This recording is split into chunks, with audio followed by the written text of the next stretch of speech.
Subscribe करें और bell दबाएं ताकि कोई खबर रह न जाए।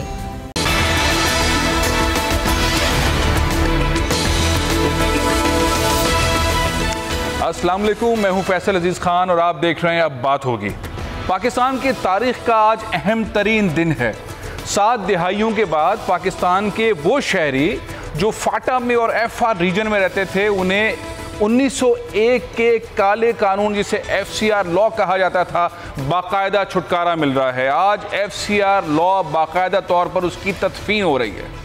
बहुत बड़ा दिन है आज पाकिस्तान में, बहुत बड़ा दिन है। वहाँ इंतखाबात का अमल जारी है। 1 घंटा तकरीबन लगभग बाकी रह गया है पोलिंग का और बड़ी तादाद के अंदर नौजवान, बूढ़े और ख़वातीन भी वोट डाल रही हैं।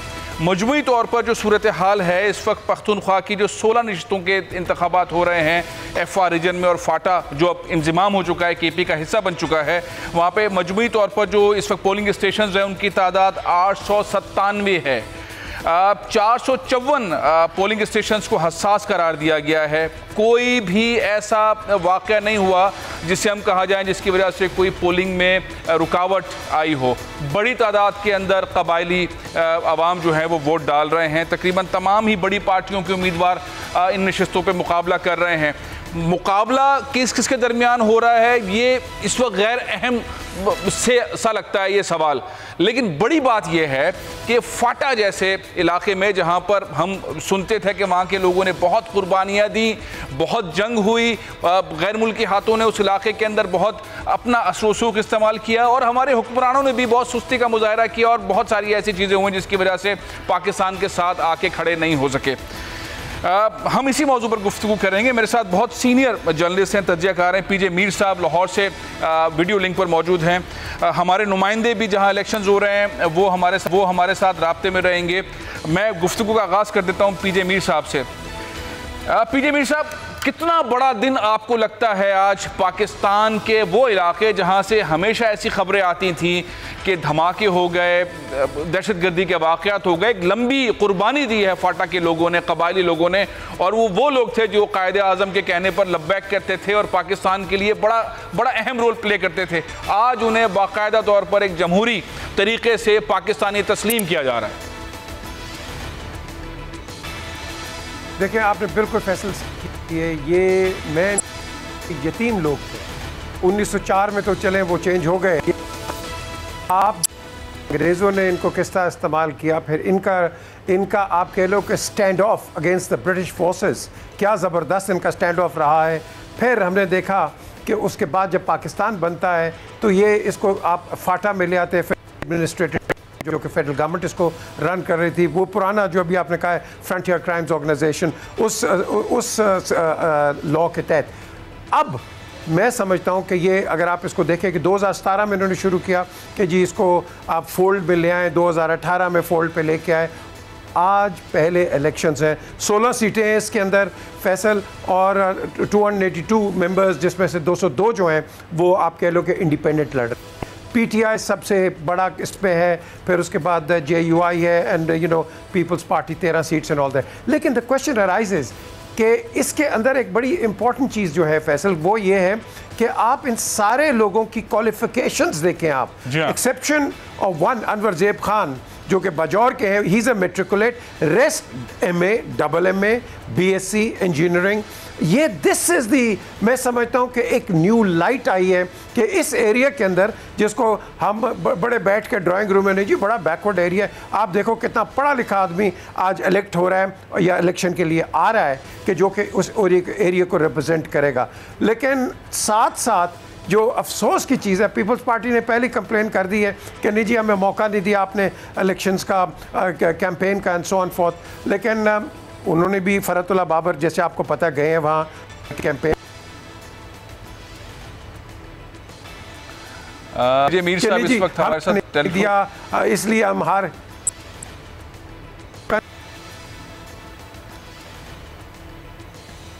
PJ मीर साहब, आपकी आवाज़ कट रही है, लेकिन अपनी बात जारी रखें, अब आवाज़ आ रही है। मैं ये कह रहा हूँ कि ये हमेशा ये होता है, एक एक्सक्यूज आ जाती है कोई ना कोई पार्टी लेके कि जी हमें मौका नहीं दिया। आई थिंक हमें मौका नहीं दिया। आई थिंक ये I expect to be a fair contest because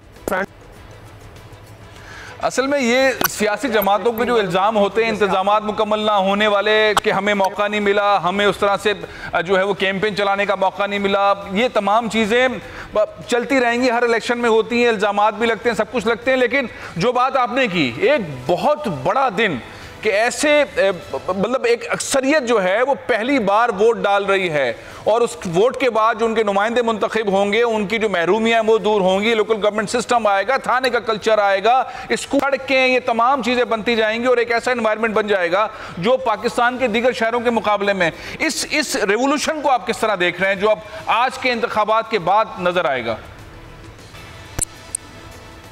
देखिए, रेवोल्यूशन तो आपने लोग पहले इलेक्ट हो इधर से आते, इनकी ये एक आप कह लो कि एक आर्टिफैक्ट बन के असेंबली में बैठते थे, ये बेचारे वोट ही नहीं दे सकते थे, बात ही नहीं कर सकते थे, आके एक आप कह लो कि एक सिग्नेटरी इनकी रिप्रेजेंटेशन होती थी। लेकिन अब historically that has been changed. अब they can come and talk about their areas. Bajaur ले लो, खुर्रम ले लो, मोहम्मद ले लो, हर जगह से आप ले लो, अपनी अपनी एजेंसी के जहां से ये लोग आएंगे, ये 16 कॉन्स्टिट्यूएंसी से। अब मैं बता रहा हूं आपको कि ये अब लोगों की एक्चुअल रिप्रेजेंटेशन होगी। ये लोग जो पहले बेचारे कहते थे जी हमें पूछता कोई नहीं है। So I think this is the revolution, democratic revolution which we are seeing in this country. असल में पीजे मीर साहब, ये जो रेवोल्यूशनरी इकदामात सारी दुनिया के अंदर आज ये बात डिस्कस हो रही है कि फाटा के अवाम पहली बार हिस्ट्री में वोट डाल रहे हैं और उनको हकूक मिल रहे हैं। एक तरफ तो ये मामला है, दूसरी तरफ लोग सोच रहे हैं कि ये कैसे हो रहा है पाकिस्तान में। ये पाकिस्तान में पहले इन लोगों को वोट हासिल नहीं था, उनके पास हकूक नहीं थे। अब मैं एक और चीज़ भी पूछना चाहूँगा, फाटा का आपने जिक्र किया, वहाँ के कैंडिडेट्स का जिक्र किया, बहुत पढ़े लिखे लोग हैं, बहुत डिग्री होल्डर्स हैं और इस पर फ़ख्र भी होना चाहिए। लेकिन साथ साथ एक और एक सवाल आके खड़ा होता है कि इन लोगों की जो महरूमियाँ थीं जिसकी वजह से ये पाकिस्तान के दीगर शहरों में आने पर मजबूर होते थे, अपनी फैमिलीज़ के साथ आने पर मजबूर होते थे, कारोबारी हालात दीगर मामलात की वजह से मजबूर होते थे, अब ये सिलसिला रुकेगा और हुकूमत, ज़ाहिर है पीटीआई की हुकूमत, उन्होंने इतना बड़ा स्टेप भी लिया है, तो कितना डेवलपमेंट की तरफ जाना पड़ेगा? आप क्या देखते हैं? वन विंडो ऑपरेशन करें फाटा के लोगों के लिए, इम्प्लीमेंटेशन करने के लिए, उनके लिए एतमाद पैदा करें, कौन कौन से स्टेप्स लेने पड़ेंगे आज के इंतखाबात के बाद? ये आपने बहुत इंपॉर्टेंट एक पॉइंट रेज किया, वन विंडो ऑपरेशन। देखिए, मोस्ट ऑफ द पीपल, जितने भी लोग हैं, वो इतने वहां पढ़े लिखे नहीं है। इनफैक्ट पूरे पाकिस्तान में रूरल एरियाज में जाए, इतने पढ़े लिखे नहीं है जितने होने चाहिए। अब पर्टिकुलरली जब हम फाटा की बात करते हैं या खैबर पख्तूनख्वा की, यहाँ आपने देखा कि इस एरिया के लोग मोस्टली कराची में, मोस्टली लाहौर में और इवन कमिंग इनटू पेशावर ये सेटल हो जाते थे, because obviously no one would listen to their आप कह लो कि डोमेस्टिक इश्यूज। अब इनके जो डोमेस्टिक इश्यूज हैं, they will feel more comfortable कि ये लोग अब जाएंगे, इनके ये कम से कम ये किसी के साथ बात तो कर सकेंगे ना। अगर पहले करते थे बात, वो बेचारा बात ही नहीं आगे कर सकता था।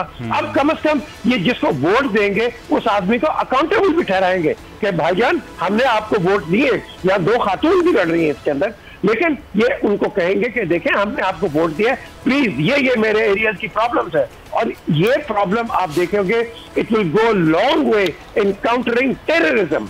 ये आप देखोगे, क्योंकि जो एक गुमराह आदमी होता है वो हमेशा गुमराह हो जाता है, और जो दूसरे होते हैं जो वेस्टेड इंटरेस्ट के साथ काम करते हैं, इन लोगों को ले जाते हैं। लेकिन इनको अगर सुनने वाला कोई रिप्रेजेंटेटिव आ जाता है फैसल, तो आप देखोगे कि आप उनको एक सही सिमत के अंदर लेके जा रहे हो। सो ये इन द लॉन्ग रन और शॉर्ट रन मैं समझता हूँ ये एक अचीवमेंट है, feather in the hat off I would say today's government and the previous government जिन्होंने इसको इनिशिएट भी किया हुआ है। बहुत अच्छी बात की। मैं गुफ्तगू को आगे बढ़ाता हूँ। मेरे साथ स्टूडियो के अंदर जो मेहमान मौजूद हैं, पॉलिटिशियन हैं, मुत्तहिदा कौमी मूवमेंट से उनका ताल्लुक रहा है, सूबाई वजीर रहे हैं, एक और जमात आई PSP, उससे उनका ताल्लुक है या नहीं है ये भी सवाल हम कर लेंगे। लेकिन जो पाकिस्तान की तारीख में एक बड़ा दिन है आज, उसके हवाले से मैं रज़ा हारून साहब आपको खुशामदीद कहता हूँ स्टूडियो में। हम देखते थे कि फाटा के बहुत सारे लोग बड़ी मजबूर हालत में पाकिस्तान के दीगर शहरों के अंदर, खुसूसन कराची के अंदर आके आबाद होते थे। वहाँ उनके पास राइट्स नहीं थे, लोकल गवर्नमेंट सिस्टम नहीं, पुलिस नहीं, अदालतें नहीं, और FCR लॉ 1901 का कानून उनके ऊपर नाफिज था और उनकी कोई सुनवाई नहीं थी, इस्तेहसाल हो रहा था। आज कहा जा रहा है कि पाकिस्तान की तारीख का बहुत बड़ा दिन है। मैं समझता हूं कि FCR लॉ 1901 का कानून आज बाकायदा उसकी तदफीन हो रही है। आज जमहूरी अमल आगे बढ़ रहा है। आप किस तरह देखते हैं फाटा के कबालियों के लिए आज का दिन कैसा है?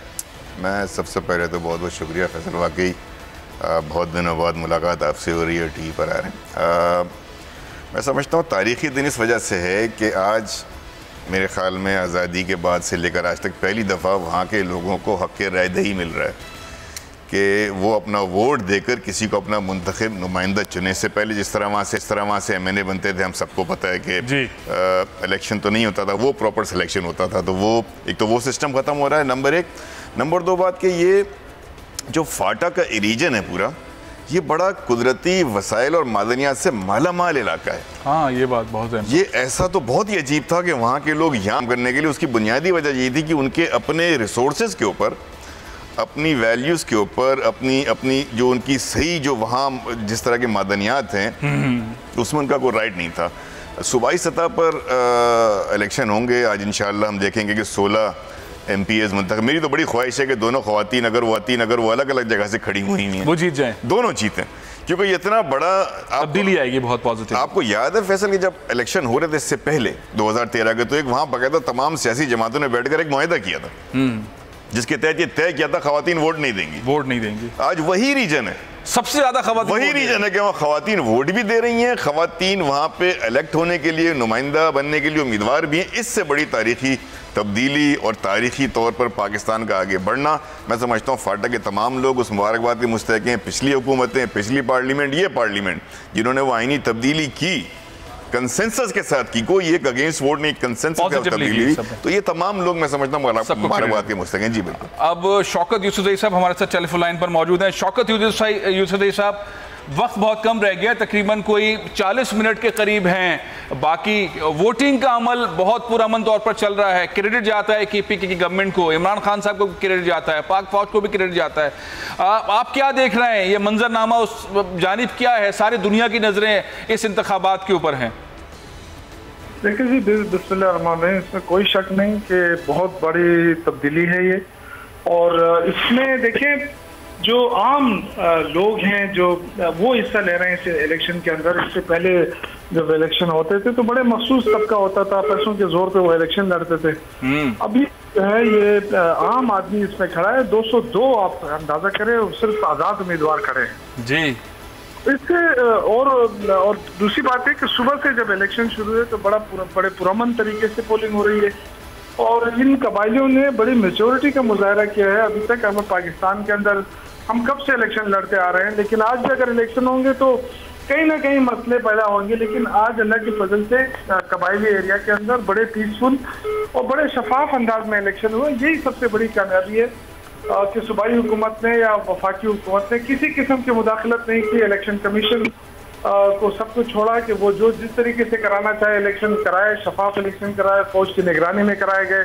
अभी तक जो मैं समझता हूँ कि अपनी पॉलिटिकल ताने कभी ऐसे इलेक्शन नहीं देखी जिसमें अपोजिशन के लोग भी टीवी पे आके कहते हैं कि जी पुरअमन इलेक्शन हो रहे हैं। बहुत अच्छी बात है। अच्छा, एक सवाल खड़ा ये होता है, थोड़ा सा आगे चलते हैं, खुशी की बात तो है ही है, लेकिन क्या आप अंदाजन कितना आप समझते हैं कि रेशो होगा वोटिंग का? हम इसको 30-40% को भी आप मेजर कर सकते हैं? आधा पौना घंटा तो रह गया, लेकिन फिर भी अगर आप मेजर कर सकें इस बात को।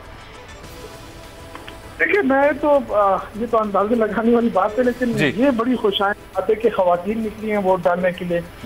जो बड़े इस किस्म के लोग थे वो भी निकले हैं, यंगस्टर्स ने बड़ा हिस्सा लिया है, बड़ी खुशी का इजहार किया है। और ये शुरुआत है और जैसे जैसे लोगों को पता चलेगा कि जी वाकई इन्हीं के जरिए इनकी मुश्किलात हल हो सकते हैं तो लोग इस पर पार्टिसिपेट भी करेंगे, इसमें हिस्सा भी लेंगे। और ये मेरे ख्याल से अगर आज आप देखें कि मुझे 2-3 रिपोर्टर से मेरी बात हुई तो उन्होंने कहा कि यहाँ पे मुख्तलिफ पार्टी के लोग हैं, लाइनों में खड़े हैं, आपस में गप्पे भी लगा रहे हैं, लेकिन वोट अपने उम्मीदवार को दे रहे हैं। हाँ, अच्छी बात है। ये बहुत है और मैं समझता हूँ कि इसमें क्रेडिट जो है, एक क्रेडिट जो अमन की तरफ बढ़ रहे हैं हम, वो पाक फौज की उन कुर्बानियों को देनी चाहिए। जरूर, बहुत बड़ी कुर्बानी दी है पाक फौज ने, आज उसका अंदाजा हमें हो गया। और मेरे ख्याल से पूरे पाकिस्तान को फौजी से कुर्बानियों को अप्रिशिएट करना चाहिए कि उनकी वजह से आज ये इंतखाबात इंतहाई पुरअमन, इंतहाई पुरअमन। शौकत यूसुफ साहब, एक सवाल अभी मैं और पीजे मीर साहब गुफ्तगू कर रहे थे, रज़ा हारून साहब भी हमारे साथ मौजूद हैं, मैं चाहूँगा सबको गुफ्तगू में शामिल कर लूँ, लेकिन सवाल एक ये है कि जो पसमानदगी, जो इस्तेसाल हुआ है फाटा के लोगों का, क्या KPK की गवर्नमेंट या फेडरल गवर्नमेंट कोई वन विंडो ऑपरेशन के तहत लोगों के जो मसाइल हैं उनको हल करने के लिए इन इंतखाबात के बाद कोई ऐसा प्लान, कोई ऐसा प्रोग्राम, कोई ऐसी जुस्तजू करने का इरादा रखती है? देखिए, हम तो पहले से प्लान कर चुके हैं। आपको पता है कि जिस अंदाज से वज़ीर आज़म साहब ने दौरे किए उस इलेक्शन के इनके इंतजाम के फौरन बाद, ये और बात है कि दूसरी पार्टियों ने इसकी तरफ नहीं बढ़े। वो हालांकि हमारे तमाम सूबाई वज़रा, महमूद खान, वज़ीर आज़म, हम कई दौरे कर चुके हैं, अपने इलाकों के लोगों से मिले, उनकी मुश्किलात का पता चलाया, तो उस हिसाब से उनकी प्लानिंग की। लेकिन जो मेन चीज़ है वो ये है कि बजट तो पास हो गया है, लेकिन जो इसके एग्जीक्यूशन है वो हमने छोड़ा हुआ है। जो हमारे कबायली भाई आएंगे वो खुद आइडेंटिफाई करें अपने इश्यूज को, वो खुद ही उसको हल करें।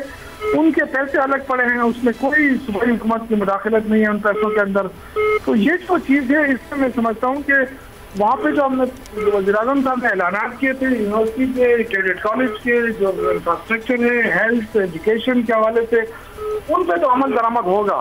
और इसके अलावा जो है आम आदमी के जो मसाइल है, पानी और दीगर, वो इंशाल्लाह ताला जब ये नुमाइंदे आएंगे अपने अपने हल्के के लिए बात करेंगे असम्बली के अंदर, और उनके पैसे भी अलग पड़े हुए हैं उसमें। मैं बस शौकत भाई से एक सवाल, शौकत भाई अस्सलाम वालेकुम, रज़ा हारून बात कर रहा हूँ। मैं बस आपसे एक सवाल करना चाह रहा था। आप ज़ाहिर है वहाँ देख रहे हैं मामला को, गवर्नमेंट भी है, मेरी तो बड़ी ख्वाहिश होगी कि यहाँ से जो 16 MPs माशाल्लाह आज आपको मिल जाएंगे किसी भी पार्टी से ताल्लुक़ रखते हैं, तो उनकी नुमाइंदगी यकीनन कैबिनेट में हो जाएगी, आपने प्लान किया हुआ होगा। साथ ही साथ ये बताइए कि क्या वहाँ लोकल गवर्नमेंट का सिस्टम जो है उसके लिए क्या प्लान है, क्या वो एग्जिस्ट करता है, या फौरी तौर पे आप लोकल गवर्नमेंट के इलेक्शन की तरफ भी वहाँ जाएंगे? क्योंकि बुनियादी तरक्की जो है, बुनियादी काम जो होने लोगों के, वो तो लोकल गवर्नमेंट से मुताल्लिक हैं, तो उसके लिए क्या प्लान है KP गवर्नमेंट का?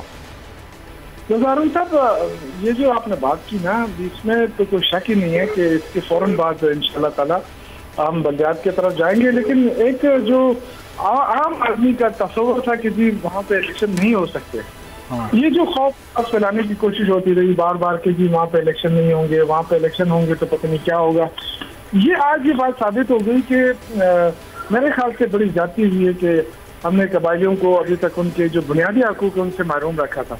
अगर इनको हम पॉलिटिकल उसके अंदर पहले से शामिल कर लेते तो आज जो फाटा की हालात न होती, पाकिस्तान के अंदर ये हालात न होते। अब देखें ना, अब किन किन चीज़ों के खिलाफ हम लड़ रहे हैं। दहशत गर्दी के खिलाफ तो लड़ रहे हैं, लेकिन साथ पोलियो के खिलाफ भी लड़ रहे हैं, इसलिए कि वहाँ पे किसी ने तवज्जो ही नहीं दी। जिस तरीके से वो लोग महरूमी का शिकार रहे, आज पहली बार उनको एहसास हो रहा है कि हम पाकिस्तान के अंदर हैं, हम पाकिस्तान का हिस्सा है, और वो आएंगे, सुबह असम्बली में बैठेंगे और ये आम लोग आकर बैठेंगे। इससे पहले एक मखसूस तबका होता था जो पैसों के जोर पे कौमी असम्बली और सेनेट के अंदर पहुंच जाता, उनको फंड भी मिलते, लेकिन वो फंड जो है वो कहाँ चले जाते इसका अंदाजा नहीं होता। अब तो ये कि एक मॉनिटरिंग सिस्टम भी है, सूबाई असम्बली में आके अपनी आवाज़ भी उठा सकते हैं, कानून साजी कर सकते हैं अपने लिए। इससे पहले तो इनको कानून साजी का इख्तियार भी नहीं था।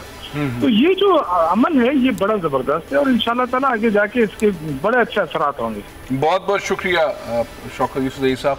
पीजे मीर साहब, ये आपने गुफ्तगू सुनी, बहुत हौसला अफजा है, कोई नाखुशगवार वाक़या नहीं हुआ है, तकरीबन आधा घंटा बाकी है, इंतखाबी अमल बहुत पुरअमन तौर पर चल रहा है। ये जो मैसेज है सारी दुनिया को, पीजे मीर साहब आपने बहुत मुख्तलिफ इदारों में काम किया, सारी दुनिया के अंदर रहे हैं, ये आज पाकिस्तान की तरफ से जो मैसेज जाएगा, ये कैसा मैसेज है सारी दुनिया के लिए? ये जो आप मेरी तस्वीर दिखा रहे, ये इस घर के अंदर ये 2 दिन के बाद हमारे वजीर आजम जाएंगे। और इस घर के अंदर इन्होंने जाना है और यहाँ बताना है कि देखो ये मैंने अचीव किया है जो कि आपने पहले कभी अचीव नहीं किया था और ना ही किसी और ने इसको आगे लेके आए थे। तो मैं समझता हूँ कि ये अब ये विजिट बड़ी इंपॉर्टेंट है कि हमारे प्राइम मिनिस्टर इनको बताएं, क्योंकि आप लोग ही कहते थे कि ये अनमैनेजेबल अनगवर्नेबल एरिया है, लेकिन आज हमने यहाँ 16 सीटें भी दे दी हैं, इनकी हम रिप्रेजेंटेशन भी लेके आ रहे हैं और अब आप कहते हैं डू मोर। इससे ज्यादा क्या डू मोर करें हम कि जिस एरिया को आप ही लोगों ने, आप ही के जो आप कह लें डिसेंडेंट्स या कंपैट्रियट से, वो जब उन्होंने क्या किया था इस एरिया के अंदर, कुछ भी नहीं किया था, आइसोलेट कर दिया था। तो आज मैं समझता हूं कि ये बड़ी हिस्टोरिकल चीज है कि जिसको हमने कैपिटलाइज करना है, लेकिन कैपिटलाइज ये नारों से, बातों से और इस तरह नहीं होगा।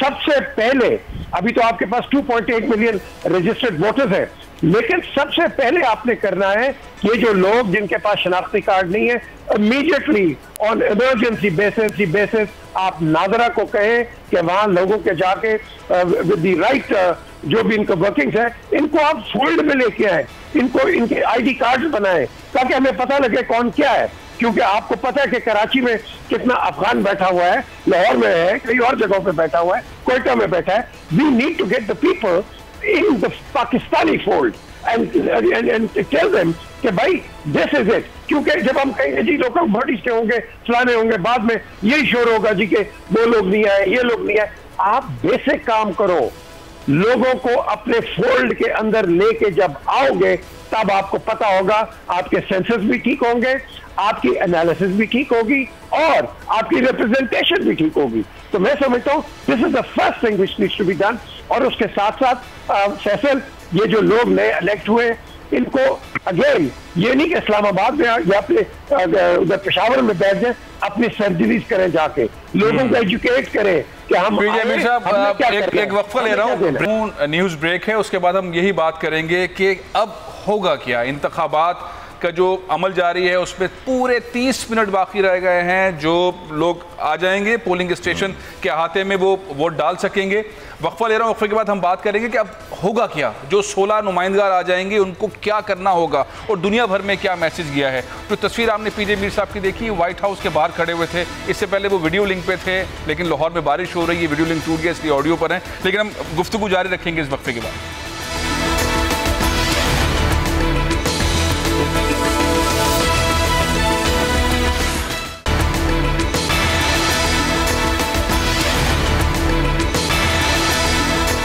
आज पाकिस्तान की तारीख़ का बहुत अहम दिन है। वो इलाका जो 1901 के FCR नाम जिससे कानून को दिया जाता है, काला कानून, उसकी जद में था, आज बाकायदा उसकी आज़ादी हो रही है।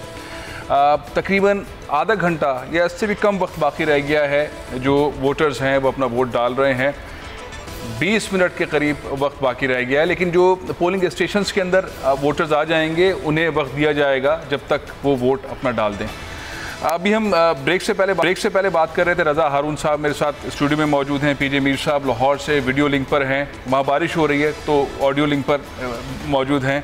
रज़ा हारून साहब, ये जो पैगाम है पाकिस्तान की जानिब से, जो हम ब्रेक से पहले बात कर रहे थे, पीजे मीर साहब की तस्वीर भी बड़ी शानदार है, वो व्हाइट हाउस के बाहर खड़े हुए हैं, 2 दिन के बाद हमारे वज़ीर आज़म डोनाल्ड ट्रंप से मुलाकात करेंगे। ये पैगाम जो पाकिस्तान की तरफ से आज चला जाएगा कि वो इलाका जहाँ पे दहशतगर्दी के वाक़यात होते थे, जिसे अमन के नाम के ऊपर बहुत बेचा गया, जहाँ के लोग बहुत शहीद हुए, बड़े दुख में रहे, पसमानदगी में रहे, ये पैगाम लेके जब इमरान खान वहाँ पहुँचेंगे तो क्या आपको लगता है, क्या पाकिस्तान के लिए एक बेहतरी या पॉजिटिविटी फ्यूचर में नज़र आएगी? मैं समझता हूँ कि नंबर 1 तो जिस तरह ये दौरा ऑर्गेनाइज़ हुआ है एक साथी दावत पर, और इमरान खान साहब जा रहे हैं, उसकी जो हाइप क्रिएट हुई है न सिर्फ अमेरिका में बल्कि पाकिस्तान में, वैसे ही इसके अंदर बहुत सारी पॉजिटिविटी है।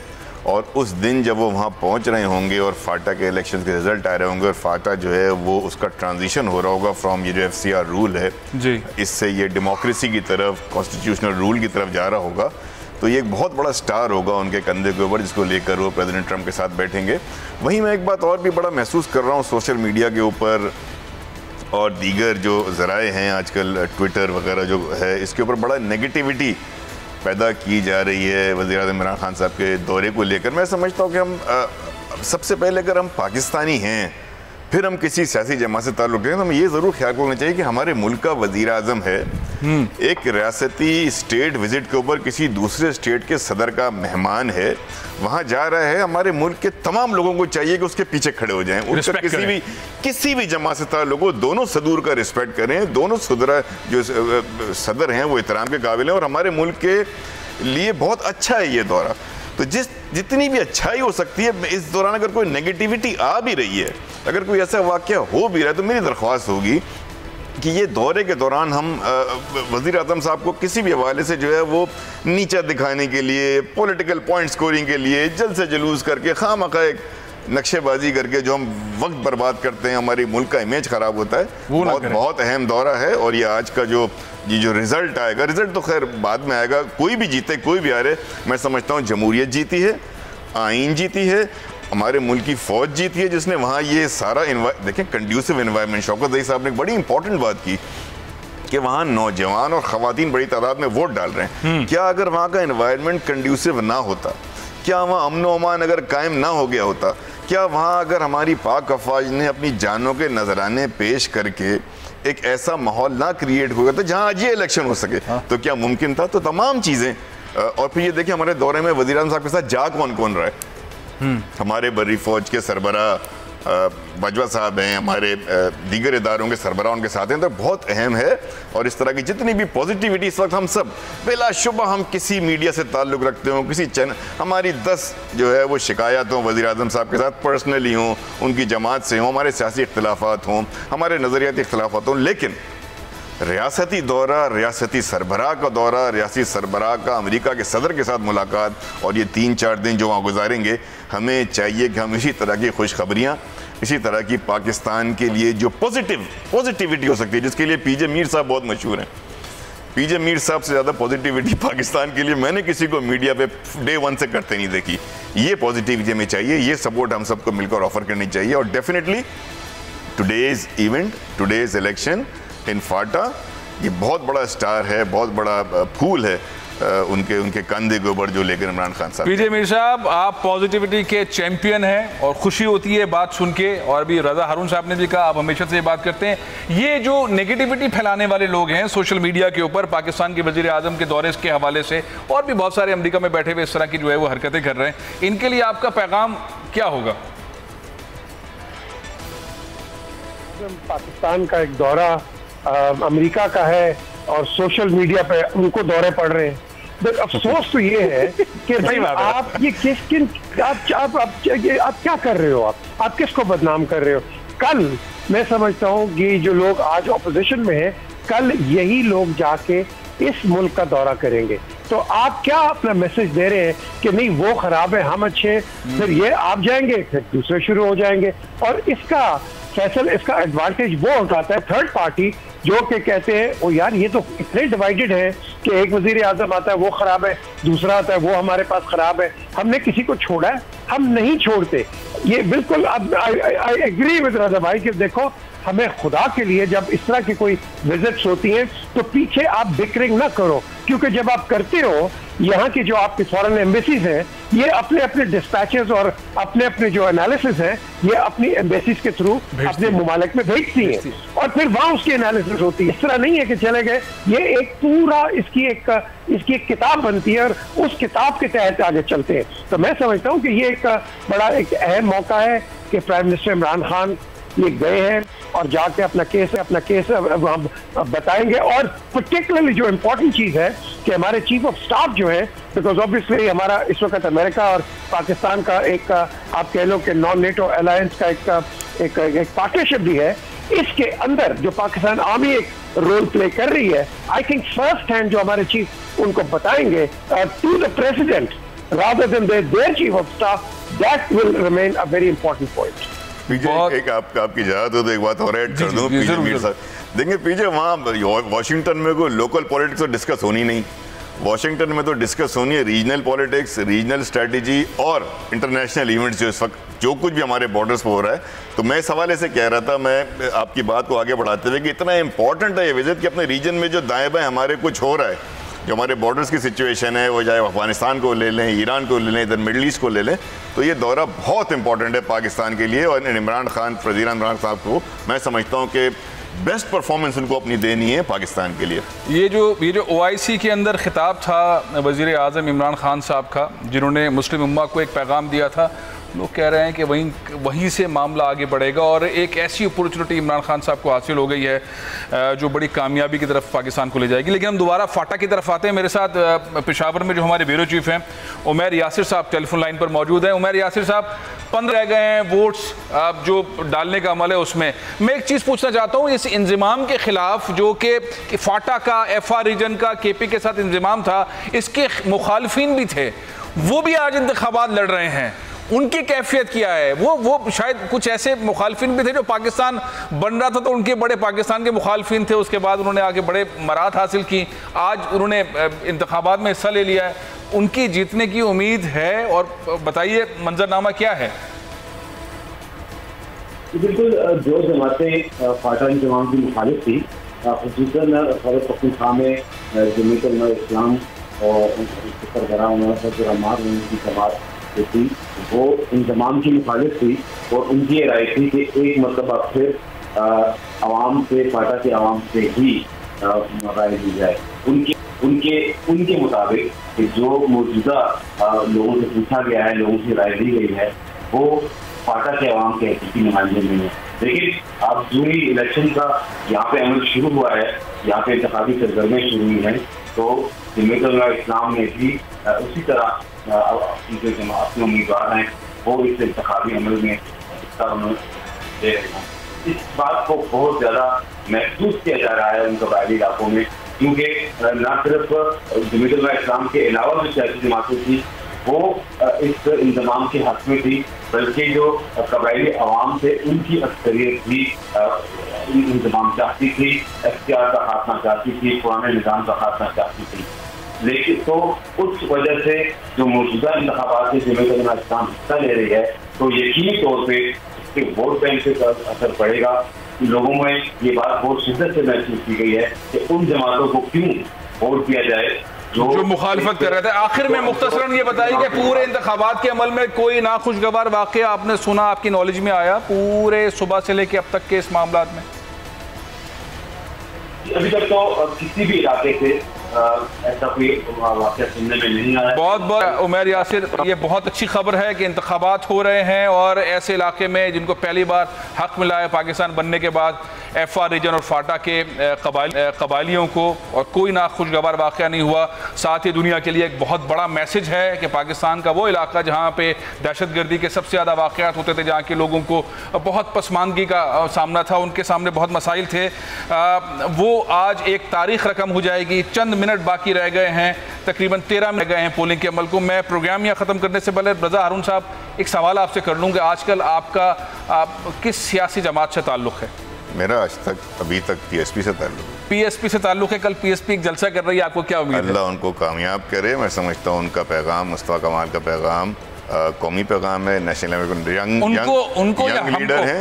लीडर हैं, उनको या हमको यंग लीडर हैं और लोगों की खिदमत की है उन्होंने। चॉइस लोगों की होती है हमेशा, और एक लीडर यही कर सकता है, उसकी पार्टी यही कर सकती है कि अपने आप को प्रेजेंट करे।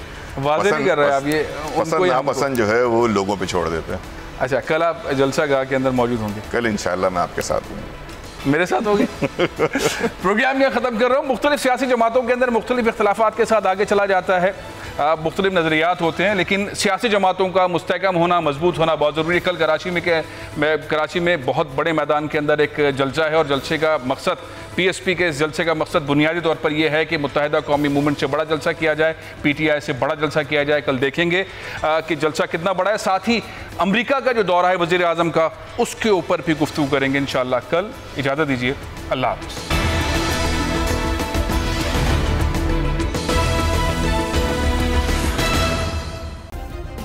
सब्सक्राइब करें और बेल दबाएं ताकि कोई खबर रह न जाए।